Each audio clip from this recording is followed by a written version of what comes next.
When people hear the name Freud, they think of trauma, repression, childhood wounds, and the unconscious mind. They picture a dark couch, a troubled patient, and the question, "Tell me about your mother." But the truth is, Freud wasn't obsessed with pain. He was obsessed with life, what drives it, what blocks it, what makes it meaningful, what makes it worth living at all. He called it eros, the life instinct. Not just sex, but connection, creativity, energy, and inner expansion. It was his way of explaining why we do anything at all, why we build, why we love, why we write, why we search. Because beneath every behavior, there is a force, a pulse, not just survival, but expression. Freud believed this force was often trapped, turned inward, distorted by shame, blocked by fear, hijacked by society. And that's what caused suffering. But if you could free that energy, if you could channel it into something meaningful, you didn't just survive, you grew. This is the part of Freud people don't talk about. The part where healing doesn't just mean fixing pain, it means unlocking aliveness. Today we call this positive psychology, the study of what makes life worth living. Not just what breaks us, but what lifts us. Strengths, not just weaknesses. Meaning, not just coping. But long before this became a science, Freud already sensed it. He didn't just want to analyze despair. He wanted to understand, how can a person become more whole? Modern thinkers like Carl Jung took that question further. But Freud planted the seed. He knew that happiness wasn't simple, that joy didn't come from denial or escape. It came from facing reality, and then creating something new from it. A man who has been the indisputable favorite of his mother, Freud once said, retains for life the feeling of a conqueror. He believed the roots of strength were in love, in how we're seen, and in how we turn pain into power. Freud never promised that happiness would be easy. In fact, he once called it a problem of economics, a balancing act between instincts, culture, and control. But even in his darkest theories, you can feel the search for inner balance. He saw that the human mind was conflicted, pulled in different directions, between wanting and fearing, between comfort and freedom, between what we should be and what we really are. And he knew this. When that conflict is ignored, we suffer. But when it's worked with, understood, channeled, it becomes the source of strength. This is what Freud called sublimation, the act of transforming raw inner energy into something beautiful, turning chaos into art, longing into purpose, instinct into insight, not repression, not denial, but transformation. And that is a path to happiness most people never consider. Today, when we talk about happiness, we often imagine comfort, calm, stability, a life without stress, without noise, without pain. But real fulfillment is not the absence of struggle, it's the presence of something deeper. Meaning, growth, a direction that gives the pain a purpose.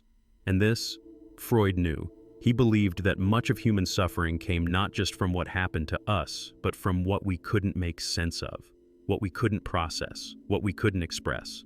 When that energy stays buried, it festers. But when we give it language, when we give it form, it moves. That's why Freud saw talking, simply talking, as powerful. Not because it erased the pain, but because it unlocked it. Because when we tell our story, we begin to reclaim it. We start to see that we are not just a victim of emotion, but a translator of it. And that is where freedom begins. Fast forward to modern psychology. Researchers like Martin Seligman, Mihai Csikszentmihalyi, and Carol Dweck began to explore what it means to thrive. They asked questions Freud would have admired. What makes life meaningful? What does real strength look like? How do we build resilience, not just repair damage? And the answers were powerful. It turns out we don't grow from perfection. We grow from friction, from navigating what's hard and deciding what it means. And that's what Freud saw early on, that the human mind isn't designed for happiness.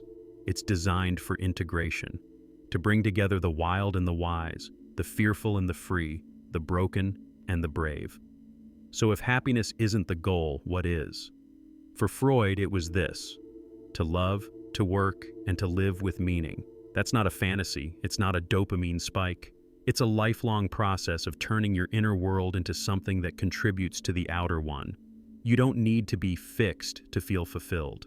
You need to feel real, aligned, connected to something greater than yourself. This could be a relationship, a cause, a craft, or a quiet knowing that your life, right now, still matters. That you are not just a passenger in your own mind. You are a co-creator. This is what modern positive psychology calls eudaimonic well-being, a life that isn't just pleasant, but purposeful. Not always easy, but deeply worth it. And Freud's early work, despite its shadows, pointed in that direction. Because he understood. If you deny the dark, you deny the full depth of the light. Healing isn't about feeling good, it's about becoming whole. And becoming whole means turning toward yourself, even the parts you'd rather hide. It means realizing that your thoughts are not facts. Your emotions are not enemies.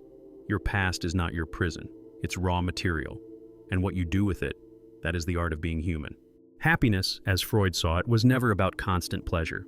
It wasn't a product you could buy, a feeling you could freeze, or a destination you could reach and never leave. It was fragile, messy, and deeply human. He believed that to be alive meant to wrestle with contradictions, to want and to fear, to crave connection and independence, to long for peace, but still be haunted by desire. And yet in that tension, we become real, not in spite of our struggles, but through them. Because fulfillment isn't found by escaping reality, but by working with it, by shaping it, by learning to meet it with clarity and strength. This is where modern psychology and Freud finally shake hands. Because today we know something profound. It's not what happens to us that defines our lives. It's how we interpret it, how we respond, how we grow from it. And that means happiness is not passive. It's not waiting for you. It's something you cultivate, moment by moment, in the way you choose to live. Maybe happiness isn't the right word. Maybe it never was. Maybe what we really seek is meaning, depth, presence, a feeling that what we do and who we are matters. Freud's genius wasn't in offering easy answers.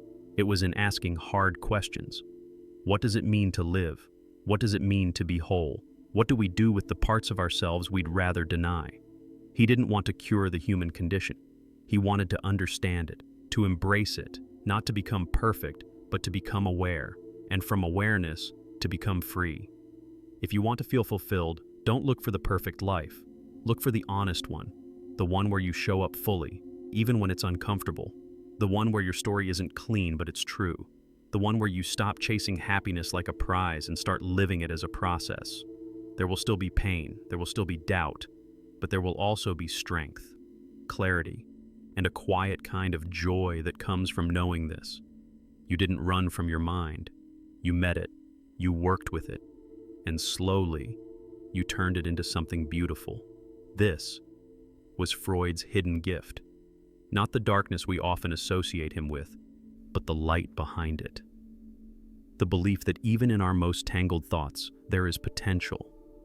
That the mind, as messy as it is, can be a source of not just survival, but meaning. In the end, Freud wasn't just exploring what makes us suffer. He was searching for what makes us alive, and that is something worth remembering.